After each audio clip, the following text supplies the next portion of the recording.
I've got my high vis on, and as promised, I'm here behind the scenes at the build of the coastal garden here at Bord Bia Bloom 2023. James Purdy, the amazing garden designer behind this, he's behind me working away.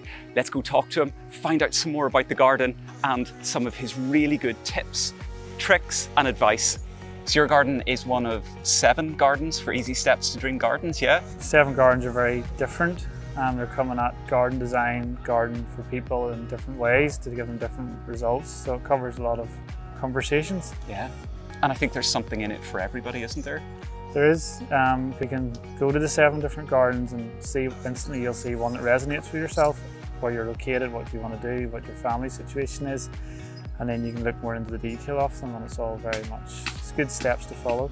I wanted to create a garden that had a sense of family garden to it, but it was broken up into 3 distinct areas. A patio, a central lawn and a pond area. If you didn't want that, you could do like a sunken trampoline, or you could do a sunken seating area, or you could play around with the idea of other aspects of it.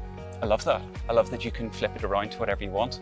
And they're all flanked by a range of mixed coastal style planting. And what are the plants you've got here, and why have you chosen them?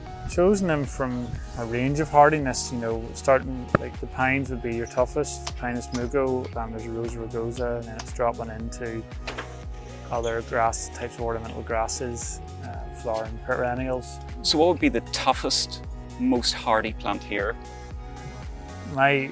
I've done a private garden in Donegal in Port right on the coast, yeah, getting the westerly winds and the salt air. So the Pinus mugo will come through that, as will the Calamagrostis grass. Yeah. The birches do quite well close up to the coast. Yeah. It's a coastal garden, but could you apply it in any garden in Ireland? Yeah. If they survive in the coast, they'll survive anywhere. So yeah, you can take snippets of it, or you could take it all, or you could take part of it and just apply it to your own garden. Yeah. And if someone wanted to take this and put it into their own garden, or elements of it, what would be your top tips or tricks?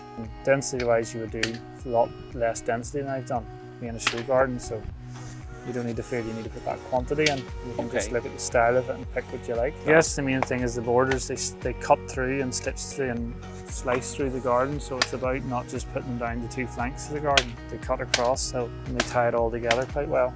So really doing that, getting blocks of planting and using it to cut the garden into sections? Yes, and as they mature up, they would further separate each section, and those grasses should grow another 2 feet, and the whole planting would lift itself over a few years. So all the planting in here is attainable to you because it's locally sourced. It's not like you can't find it, or even material choice as well. You can increase the lawn, decrease it. The patio, I always believe in making a bigger patio than what you believe you need, because once you start to put objects on it, it soon fills up. It's looking fantastic. It looks amazing. Thank you. I love it. If you're interested and want to find out more, or you want to create your own dream garden, head across to Bord Bia's website, Easy Steps to Dream Gardens, and pick from one of their 7 brilliant designs. And in the final episode, we're going to see the finished garden when Bord Bia Bloom goes live in a few days' time.